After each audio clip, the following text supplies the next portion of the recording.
Dalam 3 tahun terakhir, dunia dihadapkan pada guncangan pandemi COVID-19 yang menelan korban 6,9 juta manusia. Alhamdulillah, negara kita Indonesia telah berhasil mengatasi tantangan besar tersebut akibat pandemi. Bahkan, Indonesia menjadi salah satu negara yang berhasil menangani krisis kesehatan dan memulihkan ekonomi dengan cepat dan baik.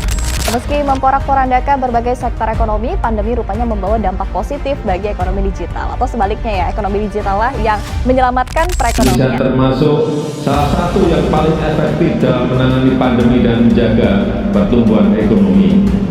Seperti apa detailnya kita akan simak bersama.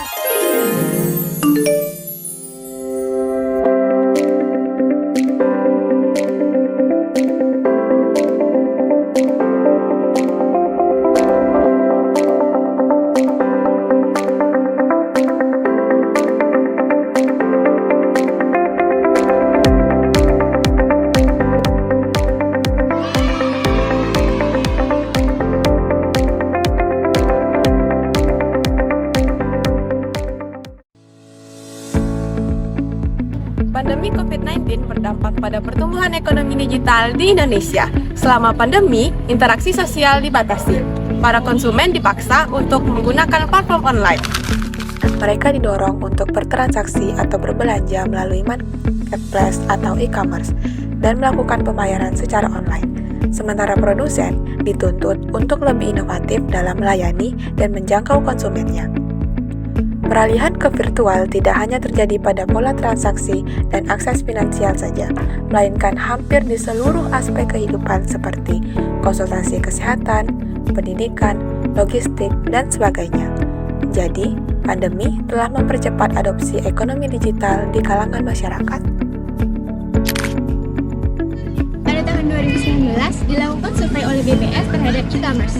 Pada tahun 2023 dilakukan lagi survei terhadap e-commerce di 302 kabupaten dan kota yang tersebar di seluruh provinsi Indonesia. Badan Pusat Statistik telah melaksanakan survei e-commerce sejak tahun 2019. Survei e-commerce 2023 dilaksanakan di 302 kabupaten atau kota yang tersebar di seluruh provinsi yang ada di Indonesia. Survei ini dimaksudkan untuk memotret perkembangan e-commerce di Indonesia pada tahun 2022 dari sisi usaha.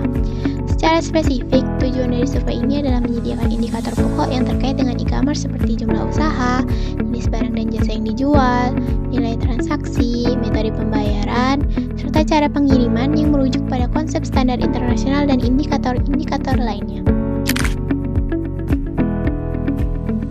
Pertumbuhan usaha e-commerce pada tahun 2022 mengalami peningkatan sebesar 4,46%. Selain itu, 9 dari 10 usaha e-commerce memanfaatkan media utama sebagai promosi dan peningkatan penjualan mereka. Pada tahun 2022, data tertinggi dalam statistik e-commerce adalah pada kategori makanan dan minuman, yang mendominasi penjualan dengan persentase sebesar 43,2%. Hal ini menunjukkan bahwa produk makanan dan minuman merupakan jenis barang yang paling banyak dibeli secara online oleh konsumen. Selain itu, metode pembayaran yang paling banyak digunakan adalah tunai atau COD, yang mencapai 82,26%. Mayoritas konsumen lebih memilih metode ini karena dianggap praktis dan aman, terutama dalam transaksi e-commerce. Dalam hal pengiriman, 55,30% usaha memilih untuk langsung mengirimkan produk dari penjual ke pembeli, yang juga menjadi metode pengiriman paling populer. Selain itu, masyarakat kini banyak memanfaatkan teknologi digital di bidang pendidikan, health tech, dan transportasi online.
Dalam pendidikan, platform e-learning dan kursus online memungkinkan pembelajaran jarak jauh.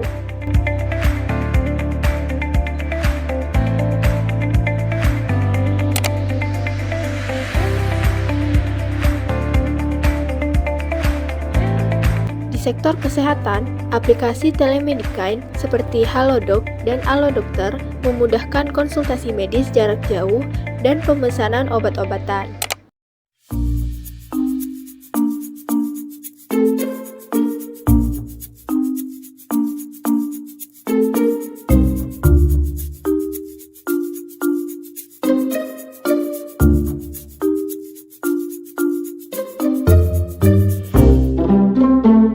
Sementara itu, transportasi online seperti Gojek dan Grab juga berkembang dengan layanan pemesanan transportasi seperti motor dan mobil secara cepat dan aman.